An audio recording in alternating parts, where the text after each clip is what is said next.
दोस्तों, होली का त्यौहार तमाम हिंदुओं के लिए त्यौहार होता है, लेकिन दलित के लिए होली की शुभकामना देना भारी पड़ गया। मां बहन भाई ने मिलकर दलित युवक की हत्या कर दी।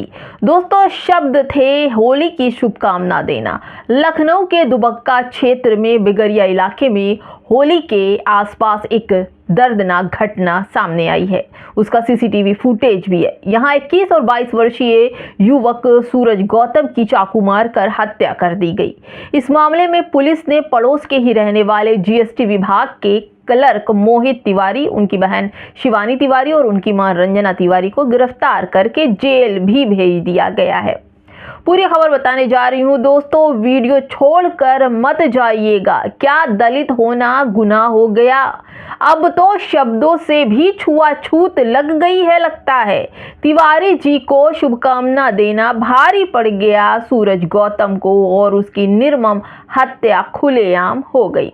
नमस्कार, आप देख रहे हैं बामसेफ न्यूज और मैं हूं आपके साथ शैला। जानकारी मिली है कि होली के दिन सूरज गौतम ने पड़ोस में रहने वाले मोहित तिवारी को हैप्पी होली कहकर शुभकामना दी थी।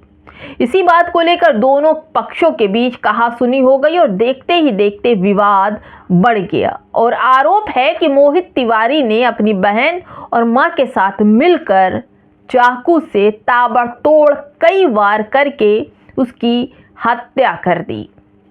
दोस्तों, ये बहुत ही अफसोसजनक है कि अक्सर दलित समाज के ऊपर ऐसे हत्या के आरोप और हत्या हो रही है। हमले में सूरज के पेट में कई बार चाकू मारे गए। गंभीर हालत में उसे अस्पताल में भर्ती कराया गया, जहां डॉक्टरों ने उसे मृत घोषित कर दिया। अब घटना की सूचना मिलते ही दुबक्का जो थाना के पुलिस थे मौके पर पहुंच गई और जांच भी शुरू कर दी। पुलिस ने मुख्य आरोपी जीएसटी विभाग के क्लर्क मोहित तिवारी और उनकी बहन शिवानी तिवारी और उनकी मां रंजना तिवारी को हिरासत में ले लिया, पूछताछ की।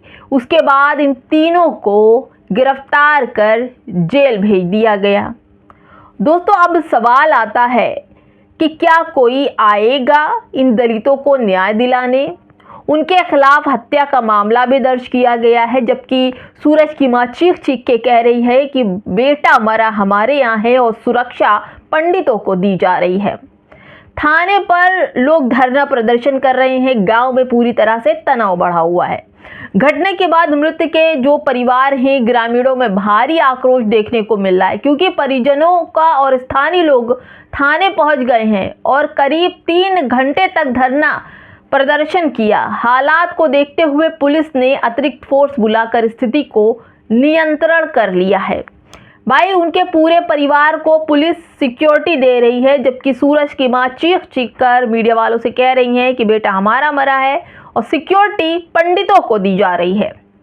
मृतक के परिवार ने आरोप लगाया है कि पुलिस ने घटना से जुड़े कुछ सबूत मिटाने में मदद की है। हालांकि इस आरोप में अभी कोई आधिकारिक पुष्टि नहीं हुई है। पुलिस का कहना है कि मामले की निष्पक्ष जांच की जा रही है। मामला तिवारी और दलित से जुड़ा है तो कुछ लोचा तो जरूर होगा। दोस्तों, सोशल मीडिया पर अब दलित मांग कर रहे हैं कि जैसे दिल्ली के उत्तम नगर में तरुण खटीक की मौत के बाद आरोपियों के घर पर बुलडोजर की कार्रवाई की गई, तो उस घटना पर आरोपियों के घर पर भी बुलडोजर क्यों नहीं चलाया जा रहा है? क्यों दलित समाज से जुड़े लोग जो तरुण को न्याय दिला रहे थे वो सूरज के घर अब तक क्यों नहीं पहुंचे? उनके घर में बुलडोजर चलना चाहिए। पुलिस का कहना है कि मामले की जांच की जा रही है और सभी पहलुओं को ध्यान में रखकर कार्रवाई की जाएगी। दोस्तों, सीसीटीवी फुटेज भी आपके सामने है। मारने वाला भी सामने है, मरने वाला भी सामने है। लेकिन सामंतीवादी मोहित तिवारी ने दलित पड़ोसी सूरज को चाकू से मार मार कर निर्मम तरीके से हत्या कर दी।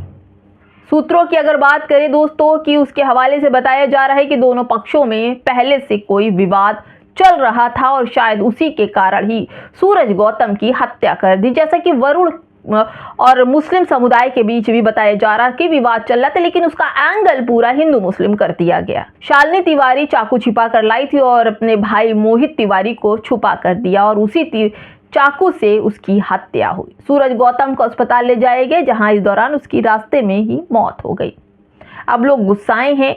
सूरज गौतम के परिवार को नौकरी और 1 करोड़ रुपए का मुआवजा मिलना चाहिए, इसलिए लोग धरना प्रदर्शन भी कर रहे हैं। जमीन का पट्टा भी मिलना चाहिए, जबकि उनका ये संवैधानिक अधिकार है। अब दोस्तों सवाल है कि जिस तरह से तरुण के यहाँ बुलडोजर चला, लोग घुस गए, मुसलमानों के घर का सामान निकाला, जला दिया, तोड़ फोड़ की, क्या ऐसा मोहित तिवारी के घर होगा?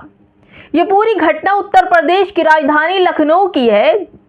ये देखिए, उसी राजधानी में जहां कुछ दिन पहले एक रोजेदार मुस्लिम बच्चे को, 12 साल के बच्चे को घर से बुलाकर सीधे माथे पर गोली मारी गई, और ये मारने वाले डिप्टी सीएम के रिश्तेदार थे। लेकिन मामला तब हिंदू मुसलमान नहीं हुआ था। ये भी घटना लखनऊ की है, जहां सिर्फ हैप्पी होली बोलने पर चाकू मार दिया जाता है, और यहाँ पर भी कमज़ोर वर्ग है, इसलिए कोई नहीं आएगा इनको इंसाफ दिलाने। मारने वाला अगर मुसलमान होता तो अब तक पूरे के पूरे खानदान पर बुलडोजर चल गया होता और सब के सब तिहाड़ जेल में सांस ले रहे होते, उनका इनकाउंटर भी हो गया होता, बुलडोजर भी चल गया होता। लेकिन यहाँ पर दलित समाज से जुड़ा हुआ है, और यहाँ पर हिंदू मुस्लिम कोई एंगल नहीं है। सिर्फ आरोपी अपराधी मुसलमान होना चाहिए, तब उसके बाद अपराधी जो न्याय होगा वो सही तरीके से होगा। लेकिन अब इस घटना पर आरएसएस, बजरंग दल, सेवा भारती, अखिल भारतीय विद्यार्थी परिषद, हिंदू जागरण मंच जैसे संगठन कहाँ चले गए? शायद पीड़ित दलित है और आरोपी सामंतवादी मोहित तिवारी है, इसलिए इनके मुंह में दही जम गया है, इसलिए इनकी जुबान को लकवा मार गया है। लेकिन दोस्तों इंसाफ मिलना चाहिए। मरा है या मार दिया गया है, कोई भी हो, अगर कोई मरा है तो इंसाफ ज़रूर मिलना चाहिए। लेकिन जिस तरह के प्रोपगेंडे अपनाए जाते हैं हिंदू मुसलमान के मुद्दे पर, अगर बात की जाए संविधान से, तो एक राज्य, एक शासन, तो फिर न्याय अलग अलग क्यों? उसी लखनऊ में मुस्लिम बच्चा उनैद मारा जाता है, सीधे गोली घर बुलाकर मारी जाती है, तब हिंदू मुसलमान नहीं होता। लेकिन वही दिल्ली के उत्तम नगर में तरुण की हत्या होती है तो वहां पर हिंदू मुसलमान हो जाता है। लेकिन सूरज गौतम दलित समाज से आते हैं और उनकी हत्या हो जाती है खुलेआम, तो अभी तक ना तो कोई आरएसएस, ना कोई बजरंग दल, ना ही कोई संगठन के लोग उनके घर तक पहुंचे हैं। जबकि उनकी मां चीख चीख के कह रही है, बेटा मेरा मरा है, सिक्योरिटी, पुलिस हमें सिक्योरिटी देना चाहिए, हमें सुरक्षा देनी चाहिए। ब्राह्मण तिवारियों को सुरक्षा दी जा रही है, ऐसा क्यों? दोस्तों ये तो आपके ऊपर छोड़ती हूँ कि आखिर क्यों ऐसा हो रहा है। कमेंट बॉक्स में हमें ज़रूर बताइएगा। नमस्कार।